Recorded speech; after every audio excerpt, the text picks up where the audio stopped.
I think he's very much out of the respect part of the business and the paying your dues part of the business and working your way again up that ladder. And there's no free lunch, and it really doesn't matter what you did yesterday either. You're only as good as your performance today.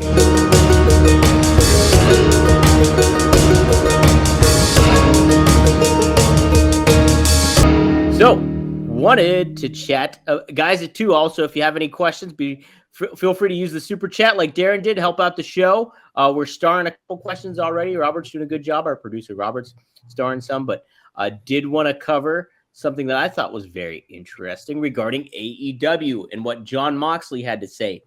He had an exclusive interview with the New York Post, and like Magnum earlier with the power driver, his the gloves were off a little bit when it came to AEW and some of the backstage dynamic.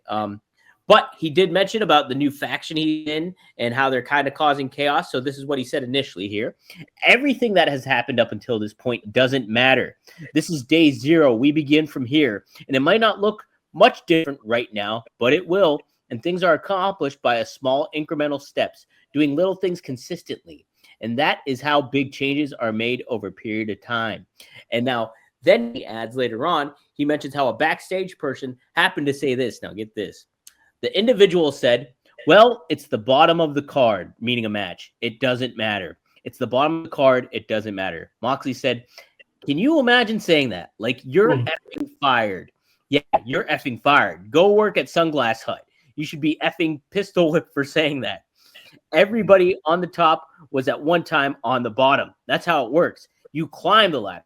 You see a lot of frustration and confusion from some of these talents because there's no effing ladder. They don't know what to do. They're kind of just wandering in the desert. We're going to grab them by the shoulder and we're going to walk them. So I'm sure some of this was a little bit in character, but some of this feels kind of legitimate because of what I've heard about AEW behind the scenes and how the product's been presented too over the course of these past couple of years and why everybody's so critical of the product too from time to time. So, Magnum, do you have any thoughts on what Jon Moxley had to say? Well, I think he was speaking enough truth in the work part of what he was saying that I know that he is passionate about the business, or he wouldn't have gone out there to brave a new path for himself when he could have very well stayed with the WWE and still been in the thick of things and in the mix of everything going on. But he wanted something edgier that he could carve out and make his own and have more, I'm sure, creative control of what he did.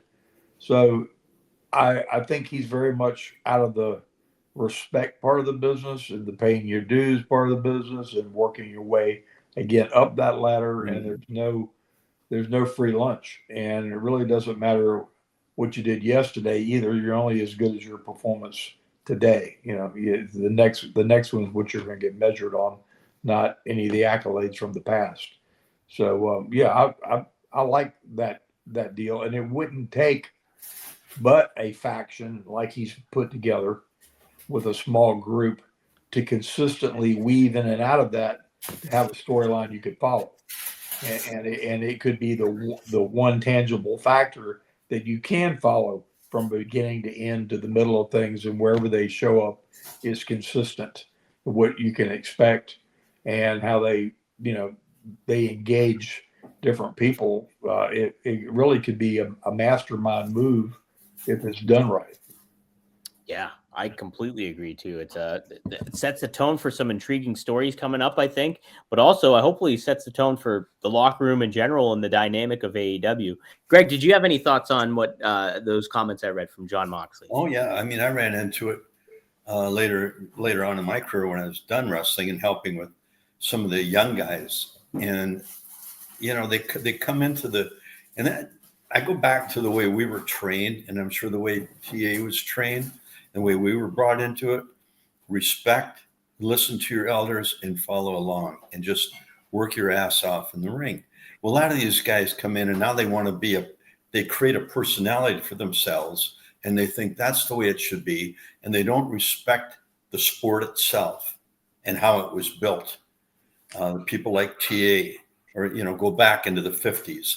and then into the 60s and how it evolved from there up to where the WWE took it. But the WWE, they still, you can tell by watching the talent now, more so now than when Vince was in charge, of how they respect what's going on and they respect each other. And when you have that unity between everybody, it really gets the flow of the whole network going, really. And I got so frustrated. I'd go to these towns and try to run it and listen to these guys. I said, Jesus, guy, no, go in there and be competitive, and tell a story through your personality. Don't try to be somebody you're not. Because anytime you try to be somebody you're not, you're going to fail. 100%. And just let it be more concerned about the match itself and how the people react to it.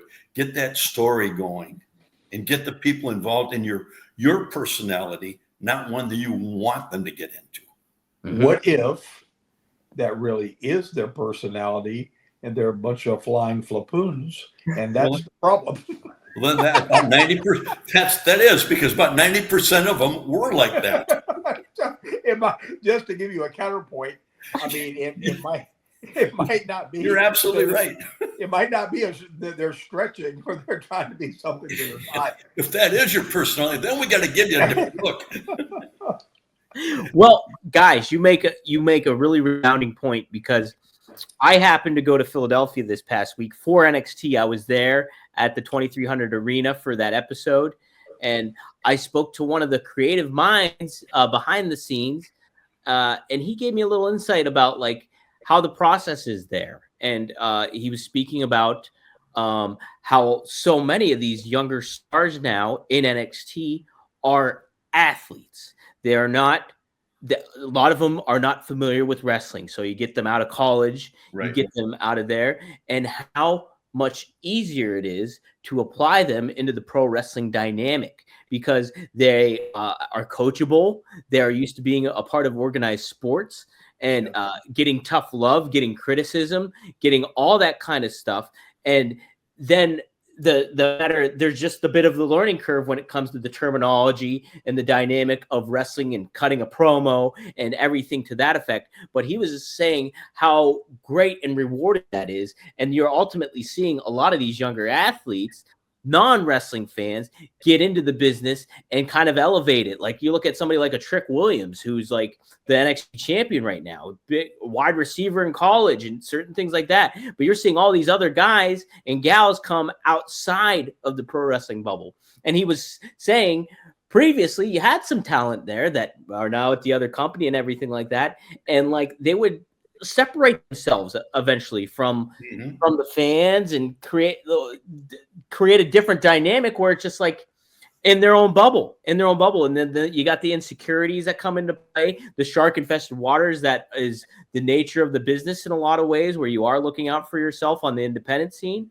And I thought that was really intriguing to think about when it comes to NXT and what we're kind of seeing from WWE and a lot of these stars coming into play now moving forward. So, well, you hit it right on the head. He did. I mean, the guys that came into wrestling that didn't have a sports background, just wanted to be wrestling, they were very hard to work with. Yeah. Jesse Ventura was one. He didn't come out of he played a little football, but he was never a big star or anything. But what did I do there? Did I lose you're good. I can see you. Did you? I can't see you guys. We see you just fine. Did you close it? You might have closed it. Go. I need your help. Go. There we go. You're back in business? Yeah, but and when Vern brought guys into camp, he always brought guys that had an athletic background because they were coachable. They did accept criticism and listen to it and change. People that don't come from that background, they're insulted when you tell them, hey, no, you got to do it this way, and this is the way it has to go. But I want to do it this way. I had a couple of guys like that. So go do it somewhere else. I'm not going to spend any time with you. Right. But I've trained a couple of kids now that they were both athletes, and I'm hoping one of them, Tyler Rampage, he's going to get a shot in Japan now. Wow. And the other one, JDX, who was really good. And I sent him down to the WWE. And unfortunately, the day they went down is when the hurricane hit there. So they had one day they did half of a workout and interviews, and then they never got another shot. Oh, but man. they're two that I took under my wing, and because they were coachable and they listened, and because they were former athletes, they're used to getting their ass chewed out once in a while. Now, if you chew anybody out, they're, oh my God, how can you say that to me? And they go running home and tell mommy that, oh, I got my boy screaming at me. So I know their philosophy now is to get athletes because they're much easier to train. Right. Magnum, do you have any added thoughts onto that aspect? Well, and it's really true, and it's just the evolution of time, like everything else. 40 years ago, very hard to get a path into the door. Sure. You did have professional athletes that made it over. Ernie Ladd, Wahoo McDaniels, Stan Hansen, a lot of big ball players. Brody. Brody. Those guys kind of found the path. But you didn't see guys coming out of track and field and gymnastics and all kinds of other things that would have played, really well, into that same thing and that coachable mindset, we're talking about. And hats off to WWE because they really instituted that. Gerald Briscoe was going around like a recruiter all over the world, going to the Olympics and going to the NCAAs and going to, all the big events, looking at, prospects and people that they saw potential and saw they had that it factor to go along with the fact that they were amazing, gifted athlete. Mm-hmm. So when every time I watch Bianca Belair, come to the ring and think about really just the fact that to that point, she was used to being coached and pushed and drive herself to, she didn't need anybody to motivate her. She was self-motivated, but very coachable on top of it. And it turned into, one of the best women on the roster. Yeah. And so, that formula works. I used to, be so guarded about the business, but gone are the days of, the Funk's Ranch and the Hart Foundation, dungeon and all those mysterious, magical places where, where legends were born. It's a new era. It's a new time, and athletes are bigger, stronger, faster, more capable today than they've ever been. So unless you're Mike Tyson, then you're ageless.